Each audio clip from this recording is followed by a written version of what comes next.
Bismillahirrahmanirrahim. Pembahasan yang kedua dari at-tawabi' adalah taukid. Apa at-taukid itu? Taukid adalah pengulangan yang dikehendaki. Dengan pengulangan itu, apa yang dikehendaki? Menetapkan perkaranya sesuatu yang diulang-ulangi pada diri pendengarnya. Contoh, Ja'a Aliyun nafsuhu. Ja'a telah datang Aliyun, siapa Ali? Nafsuhu, dirinya Ali. Atau contoh yang lain, Ja'a Aliyun Aliyun. Ali telah datang, Ali telah datang. Dalam kajian taukid ini ada 3 pembahasan. Pertama, taukid lafzi. Taukid dibagi menjadi 2 bagian. Yang pertama adalah taukid lafzi, yang kedua adalah taukid maknawi. Taukid lafzi adalah yaitu taukid dengan mengulangi sesuatu yang ditaukiti, sesuatu yang diperkokoh, sesuatu yang dipertegas dengan lafadz atau sinonimnya.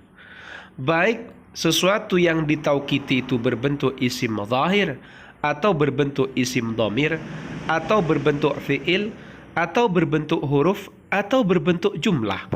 Contoh yang berbentuk isim zahir, Ja'a Aliyun Aliyun, ada pengulangan di sini. Contoh yang berbentuk isim dhamir, Ji'ta anta, wa qumna nahnu. Di antaranya juga adalah firman-Nya Allah Ta'ala, Ya Adam uskun anta wa zawjukal jannah. Kalau contoh fi'il, Ja'a Aliyun. Contoh yang huruf, La abuhu bisir. Kemudian contoh yang dengan jumlah, Ja'a Aliyun wa Aliyun mujtahidun, Aliyun mujtahidun. Contoh yang sinonim, Ata Ja'a Aliyun.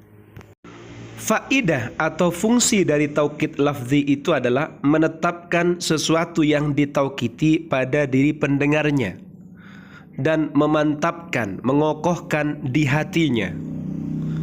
Kemudian menghilangkan apa yang ada pada diri pendengar berupa kesyubhatan, keserupaan, atau kerancuan.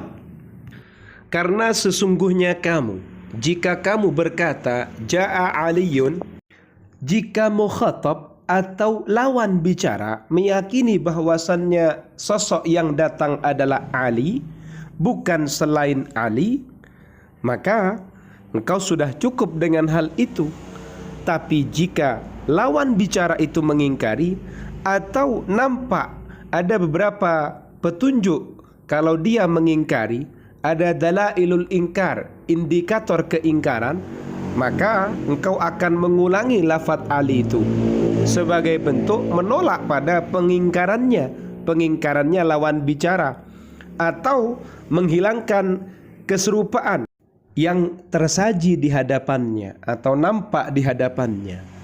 Jika engkau mengatakan Ja'a Aliyun, maka sesungguhnya engkau mengatakan hal itu jika pendengarnya mengingkari dengan kedatangannya Ali, atau ada keserupaan yang tampak pada pendengar tentang kedatangannya Ali, sehingga engkau perlu memantapkan terkait dengan kedatangannya Ali pada hati as-sami' atau pendengar dan menghilangkan keserupaan darinya.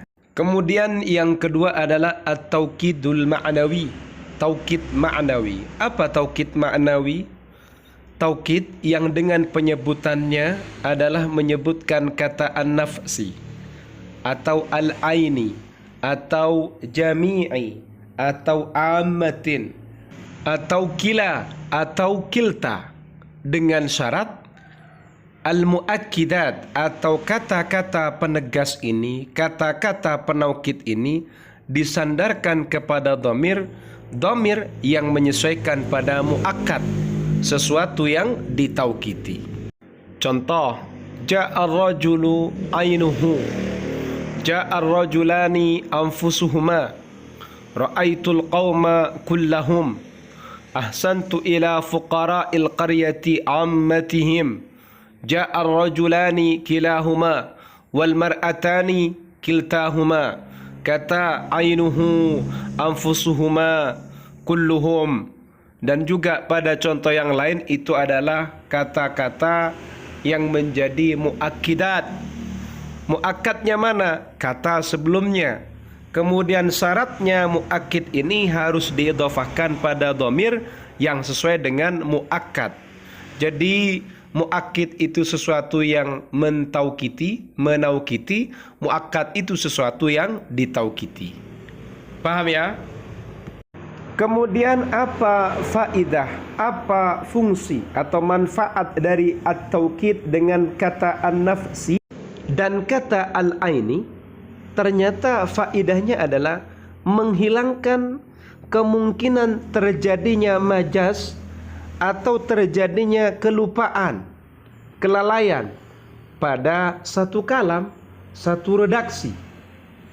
Jika engkau mengatakan ja'al amiru, maka barangkali pendengar itu akan menduga bahwasannya penyandaran kedatangan pada amir itu menggunakan jalan tajawuz atau membuat majaz, atau karena lupa, lalai, sehingga engkau menaukiti dengan kata an-nafsu atau al-ainu sebagai bentuk penghilangan pada kemungkinan ini, sehingga pendengar itu meyakini dalam kondisi ini bahwasannya yang datang adalah amir, bukan tentaranya, juga bukan pelayannya, juga bukan rombongannya, juga bukan sesuatu dari sekian sesuatu yang berhubungan dengan al-amir.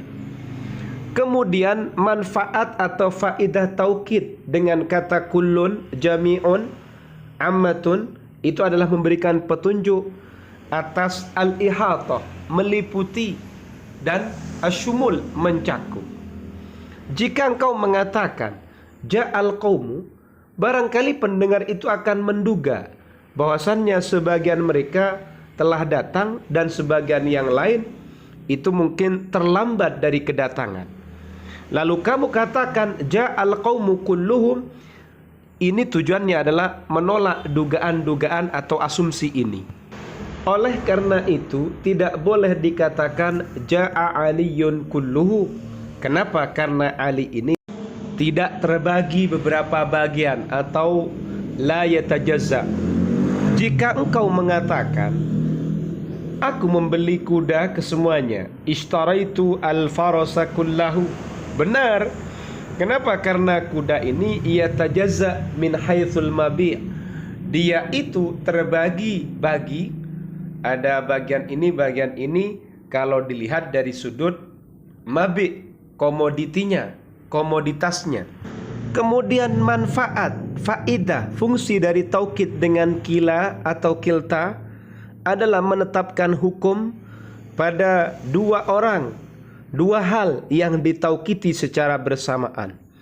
Jika engkau mengatakan ja'ar rajulani dan as-sami' atau pendengar ini mengingkari bahwasannya hukum itu telah menetap pada dua orang secara bersamaan, atau ia menduga, mengasumsikan hal itu, lalu kemudian kamu katakan ja'ar rajulani kilahuma, maka kata ja'ar rajulani kilahuma ditaukiti dengan kata kilahuma, itu menolak atas pengingkarannya atau menolak atas asumsinya bahwasannya yang datang adalah salah satu dari keduanya, bukan kesemuanya. Oleh karena itu tercegah bila dikatakan ikhtasama ar-rajulani kilahuma. Ikhtasama, bercekcok, bertengkar, ar-rajulani, siapa dua laki-laki, kilahuma, keduanya. Wa ta'ahada, dan saling membuat perjanjian, salimun, siapa Salim. Wa Khalidun, dan Khalid, kilahuma, keduanya. Ini redaksi ikhtasama ar-rajulani kilahuma. Wa ta'ahada Salimun wa Khalidun kilahuma, ini termasuk yang tercegah. Justru harus dibuang kata kilahuma. Kenapa? Karena sesungguhnya perbuatan al-mukhasamah, percekcokan, wal mu'ahadah, dan pembuatan perjanjian, la yaqa'u, tidak terjadi illa min itsnaini fa aktsara, kecuali dilakukan oleh 2 orang atau lebih. Sehingga hal itu tidak butuh ditaukiti, karena as-sami atau pendengar tidak meyakini atau tidak punya asumsi bahwasannya hal itu terjadi dari salah satu di antara keduanya tanpa yang lain. Paham ya? Gampang ini.